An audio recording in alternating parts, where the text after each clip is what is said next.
আজকাল যেখানে গাছ কেটে সবাই বাড়ি বানাচ্ছে, গাছ কেটে রাস্তা করছে, মানে চারিদিকে গাছ কেটেই ফেলছে, সেই রকম জায়গায় দাঁড়িয়ে এই রকম গাছ দিয়ে প্যান্ডেল, এটা কি ভাবা যায় বলো তো? সত্যি প্যান্ডেলের ভেতরে যখন ঢুকলাম, সত্যিই ভীষণ সুন্দর ছিল। এই রকম যে গাছ দিয়ে প্যান্ডেল করা যায়, সেটা হয়তো আমরা কখনো ভাবিনি, ঠিক না? দেখো একবার প্যান্ডেলের ভেতরটা। আমার মনে হয় নার্সারিতে যত ছোট ছোট গাছ ছিল সব তুলে নিয়ে এসেছিল এখানে। আর মিউজিকটাও ছিল দারুণ, যেই কারণে ভেতরের যে বাতাবরণ সেটা একদম চেঞ্জ হয়ে গেছিল। আর ভেতরটাতে এত ভালো লাগছিল, মানে আমার তো মনে হয় সব প্যান্ডেলের চেয়ে এটাই বেশি ভালো লেগেছিল। সত্যি ভীষণ সুন্দর ছিল। আর হ্যাঁ, এটা কিন্তু আমাদের ঋষিরার জগদ্ধাত্রী পুজোর প্যান্ডেল। কেমন হয়েছে বলো তো? আরও অনেক চমক আছে, এখান থেকে তো সবে শুরু করলাম, হ্যাঁ না? তবে এরপরে তোমরা আরও সুন্দর সুন্দর প্যান্ডেল দেখতে পাবে। তবে এই প্যান্ডেলটা দেখার পর না, বেশ মানে আলাদা একটা অনুভূতি হচ্ছিল। মনে হচ্ছিল কোথায় একটা পৌঁছে গেছি। চারিদিকে গাছপালা, শান্ত পরিবেশ, সুন্দর একটা মিউজিক বাজছিল, ভীষণ সুন্দর ছিল। সত্যি বলছি, ভীষণ ভালো লেগেছিল।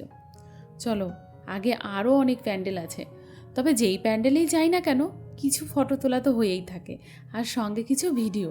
তবে এখানে এসে না সেইভাবে কিন্তু ভিডিও বা ফটো কোনোটাই হয়নি। আর এটা হচ্ছে আমার বাড়ির কাছের একদম আমার বাড়ির কাছের একটা প্যান্ডেল। এটাও কিন্তু বেশ ভালো ছিল। এটা ছিল আমাদের যে আগে সতীদাহ প্রথা, যেটা আমরা মানে যার সম্বন্ধে আমরা ইতিহাসে পড়ে এসেছি, তারই কিছু অংশ এর মধ্যে তুলে ধরা হয়েছে। তোমরা দেখলেই কিন্তু বুঝতে পারবে পুরো ব্যাপারটা। বেশ সুন্দর ছিল জানো তো। তবে এখানেও আমি মিউজিকটা দিতে পারলাম না, ওই একটাই কারণ, কপিরাইট নেবে, ব্যাস ওই কারণেই। নাহলে মিউজিক দিলে না আরও সুন্দর দেখতে লাগতো, আর তোমরা বেশ ভালো রকমভাবে বুঝতেও পারতে। তবে এই রকম অনেক প্যান্ডেল রিসরাতে আছে, তবে সব তো একদিনে দেখানো সম্ভব নয়। তবে আজকে যেই কটা ঘুরেছি সেটাই তোমাদের সঙ্গে শেয়ার করছি। তবে হ্যাঁ, আজকে আমি ভিডিওটা এডিটিং করছি অনেক দিনই পর। তবে তোমরা ভাববে জগদ্ধাত্রী পুজো তো কবে চলে গেছে আর এখন ভিডিও পোস্ট হচ্ছে। কি করব বলো, মানে ব্যস্ততার কারণে বলতে পারো। আর কি বলি আর, সব মিলিয়েই মানে ভীষণ ব্যস্ততার কারণেই হয়তো ভিডিওগুলো এডিটিং করা বা ভয়েস ওভার দেওয়া হয়নি, যেগুলো এখন দিচ্ছি আর এখন পোস্ট করছি, শুধু একমাত্র তোমাদের সঙ্গে শেয়ার করব বলে। চলো তাহলে আগে এগোই, আর অনেক ভিডিও আর তার সঙ্গে অনেক কিছু দেখি। খবর সোজা সাপটা, যারা আমাদের ঘরে ঘরে প্রতিদিন বিভিন্ন খবর পৌঁছে দিয়ে থাকেন, তাই সোজা সাপটাকে অনেক অনেক ধন্যবাদ, কারণ তার সহযোগিতা ছাড়া আমরা এই অনুষ্ঠানটা কোনোভাবেই করতে পারতাম। 1000 টাকা ইনাম পাবে সত্য, তাই শুনে উৎসাহেতে উঠিল পুরো মত্ত।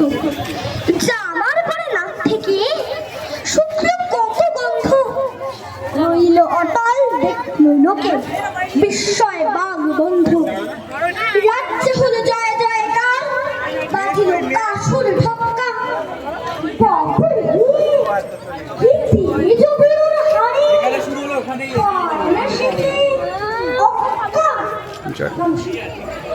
তোকে ডাকছে, তোর স্যার ডাকছে, ডান্সের স্যার।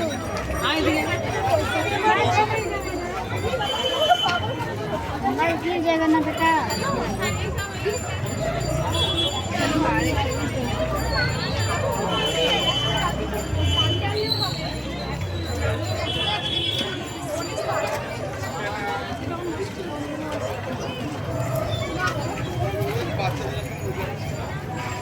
এইরকম তোমরা অনেক প্যান্ডেল কিন্তু এই রিসরাতে দেখতে পাবে। যেমনি চন্দননগরে জগদ্ধাত্রী পুজো বিখ্যাত আমরা সবাই জানি, হ্যাঁ না, বিশেষ করে লাইটিংয়ের জন্য, তেমনি কিন্তু রিসরাতেও প্রচুর জগদ্ধাত্রী পুজো হয়ে থাকে। আর বিশেষ করে এখানে যেই দিন নবমী, মানে যেদিন জগদ্ধাত্রী পুজোর মেন দিন যেটা আমরা মানি, নবমীর দিন, সেই দিন থেকে এখানে পুজো শুরু হয়। যেই দিন মোটামুটি ধরো জগদ্ধাত্রী পুজোর চন্দননগর বিসর্জন বলতে পারো, সেই দিনই এখানে পুজো শুরু হয়। তবে একটা জিনিস কি বলো তো, আমি কোনো বছর জগদ্ধাত্রী পুজো দেখার জন্য চন্দননগর যেতে পারিনি। তবে বিয়ের আগে এই রিসরাতেও ঠাকুর দেখেছি, আর বিয়ের পরেও দেখছি। এবার তোমাদের মনে প্রশ্ন হতে পারে বিয়ের আগে কি করে দেখলাম, হ্যাঁ না? সেটাও তোমাদেরকে ক্লিয়ার করে দিই। এই যে রিষড়াতে কিন্তু আমার ছোটোবেলা থেকেই সম্পর্ক। মানে এখানে আমার মাসির বাড়ি আছে, তাও আবার একটা নয়, দুটো মাসির বাড়ি। তবে ওই মাসির বাড়ির যাতায়াতের সোর্সেই এখানের পুজো দেখা হতো। ছোটোবেলা থেকেই মা বাবা সবাই মিলে আসতাম পুজো দেখতে, জগদ্ধাত্রী পুজো দেখা হতো, ভীষণ আনন্দ করতাম। তেমনি বিয়ের পরেও দূরে থাকলে কি হবে, প্রত্যেক বছর কিন্তু আমরা চেষ্টা করি কালী পুজো জগদ্ধাত্রী পুজো যেন কাটাতে পারি। এত সুন্দরভাবে পুজো হয়, না আসলে না খুব মিস করি ওখান থেকে। তাই প্রত্যেক বছরই চেষ্টা করি যেন আসা যায়। যাই হোক, যে বছর না আসতে পারি সেই বছর তো কষ্ট হয়ই, হ্যাঁ না? আর এই সেই প্যান্ডেল যেখানে মানে মূর্তি দেখে বলতে পারো আমরা 2 মিনিট দাঁড়িয়ে গিয়েছিলাম। এত সুন্দর, মানে এত সুন্দর সত্যি, মানে বলার ভাষা নেই আমার। এর আগে আমি একটা শর্টসে পোস্ট করেছিলাম, তোমরা অবশ্যই দেখেছো। তোমরা লং ভিডিওতেও দেখে নাও। এত সুন্দর, মানে মুখে বলতে পারছি না আমি। সত্যি আমার তো বেশ ভালো লেগেছিল। তোমাদের কেমন লাগলো অবশ্যই জানিও। এবার চলো তোমাদের আরেকটা প্যান্ডেলে নিয়ে যাব, যেখানে এসে তোমরা হয়তো ভাববে এ আবার কী রে বাবা। এখানে মানে এখানকার থিম ছিল পাগলা গারদ। দেখো এখানে সবাই পাগল, মানে পাগলের অভিনয় এমনভাবে করছিল তোমরা কিন্তু কেউ বুঝতে পারবে না যে এ সত্যি আসলে পাগল কিনা, নাকি এ মানে এত সুন্দরভাবে যে মানুষ অভিনয় করতে পারে সেটা এখানে না আসলে হয়তো আমরা বুঝতে পারতাম না। প্রথমে না ঢোকার মুখেই একজনা বসেছিল পাগলের মতো, অনেকে পয়সা দিচ্ছিল, অনেকে খাবার দিচ্ছিল, কেউ কিন্তু বুঝতে পারবে না যে উনি অভিনয় করছে। আমরাও প্রথমে বুঝতে পারিনি। তারপরে যখন প্যান্ডেলের ভেতরে ঢুকলাম, তারপরে বুঝতে পারলাম যে এখানকার থিমই বানানো হয়েছে পাগলা গারদ। মানে যেখানে পাগলরা থাকে, তাদের ট্রিটমেন্ট হচ্ছে, তাদের কিভাবে দেখভাল হয়, তাদের সঙ্গে কিভাবে ব্যবহার করা উচিত, সব কিছু কিন্তু এখানে ছিল। তবে বেশ ভালোই লাগছিল, আর একটু ভয়ও হচ্ছিল, কারণ হঠাৎ করে কেউ যখন অভিনয়টাকে মানে সত্যি বলে ভেবে নিচ্ছিলাম না, তখন কিন্তু বেশ ভয় লাগছিল আর বেশ ভালোও লাগছিল। অনেক অজানা কিছু মানে জানা হলো, অনেক অজানা কথা ছিল যেগুলো এখান থেকে জানতে পারলাম যে হ্যাঁ এই রকম হয়, ওই রকম হয়, নানা রকম যেগুলো হয়তো হয়ে থাকে সেইগুলোই। চলো এবার নেক্সট প্যান্ডেলের দিকে যাই। এখানে নেক্সট প্যান্ডেল আর কি বলবো, এখানের প্যান্ডেল তো প্রত্যেক বছর মতনই ভীষণ সুন্দর হয়। তবে এখানে প্যান্ডেলের চেয়ে মেলা ঘোরাটা বেশি হয়। সত্যি এখানে প্রত্যেক বছরই মেলা বসে, আর সেই মেলায় ঘোরার কারণেই এইখানে আসা বলতে পারো, বা এই প্যান্ডেলে আসা। তবে এই প্যান্ডেলের মায়ের যে মূর্তিটা হয় সেটা কিন্তু ভীষণ সুন্দর হয়। প্রত্যেক বছরের মতনই এই মূর্তি দেখার জন্য অনেক ভিড় হয়। আর যেহেতু এখানে মেলা হয় সেই কারণে ভিড়টা আর একটু মনে হয় আমার বেশিই হয়। যখন কোনো মানুষ কাজ করতে করতে হাঁপিয়ে যায়, বা বলতে পারো যেমন একটা ছোট্ট ব্রেক হয়, ঠিক এই জায়গাটা হচ্ছে ওই রকমই। এখানে এসেও না ছোট্ট একটা ব্রেক নিতে হয় সবাইকে। তাই আমরাও একটা ব্রেক নিয়ে নিচ্ছি।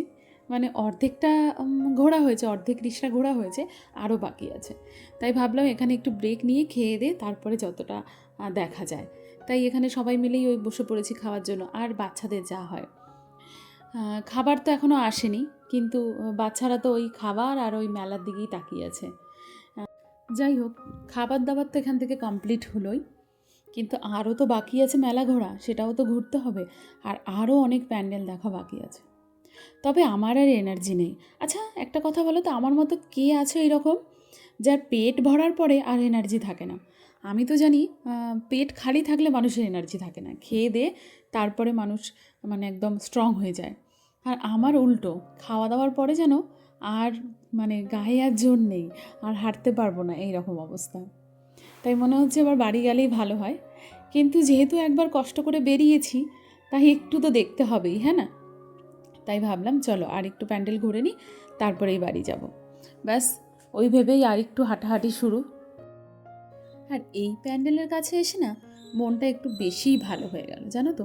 যতটা হাঁপিয়ে গেছিলাম এখানে এসে বেশ ভালোই লাগলো। এখানে এসে দেখি মানে ঠাকুর দেখাচ্ছে, এই সেলফি কর্নারের কাছে ভিড়টা একটু বেশি। তাই আমাদেরও বেশ ভালোই লাগলো, চলো আমরাও কিছু ফটো তুলি আর কয়েকটা ভিডিও বানাই। যেই ভিডিওগুলো তোমরা হয়তো আগে শর্টসে দেখেই নিয়েছো। তাই এখন আমি হয়তো লং ভিডিওর ভয়েস ওভার দিচ্ছি, তাই এখন দেখতে পাবে, কিন্তু আগে তো আমি শর্টসে পোস্ট করেছি, হয়তো তোমরা দেখেছো। যাই হোক, বেশ ভালোই লাগলো। এখানে অনেক ভিডিও, সেলফি সব কিছু নেওয়া হলো, সেলফি তোলা হলো, ভালোই লাগলো। আর এই হচ্ছে এই প্যান্ডেলের ঠাকুরের মূর্তি। এটাও বেশ সুন্দর ছিল, বেশ ভালো লাগলো। তবে জানো তো, সব ঠাকুরের মুখগুলো যে, সেই মুখগুলো কিন্তু আলাদা আলাদা। মানে এক একটা ঠাকুরের মুখ এক এক রকম দেখলাম সব জায়গাতেই। বেশিরভাগ জায়গাতেই একরকম, কিন্তু মানে একই রকম মুখ খুব কমই দেখা গেল। এক একটা এক এক রকম, আর বেশ সুন্দর সুন্দর, বেশ ভালো লাগছিল। আর এখন যে প্যান্ডেলটাতে আমরা যাচ্ছি, এটা লাইটিং দেখে তোমরা হয়তো মনে হচ্ছে নর্মাল কিছু একটা ব্যাপার, কিন্তু তা কিন্তু নয়। এর ভেতরও কিন্তু বেশ সুন্দর ছিল। এটা ছিল আমাদের মহাভারতের যে কাহিনী, তারই কিছুটা অংশ এর মধ্যে তুলে ধরা হয়েছে। বিশেষ করে দ্রৌপদীর কাহিনী। তার শাড়িটা দেখতে পেলে ওই রকম লম্বাভাবে বেশ সুন্দরভাবে বানিয়েছে। আর ঠাকুরের যে মূর্তিটা, সেও কিন্তু, তার মধ্যেও কিন্তু দ্রৌপদীর কিছুটা ছোঁয়া, মানে যদি মন থেকে দেখে বুঝতে পারবে যে হ্যাঁ, ওর মধ্যে দ্রৌপদীর কিছু ছোঁয়া আছে। মানে ওই রকমভাবেই বানানো হয়েছে। আমরা তো দেখে মানে বেশ ভালো লেগেছিল।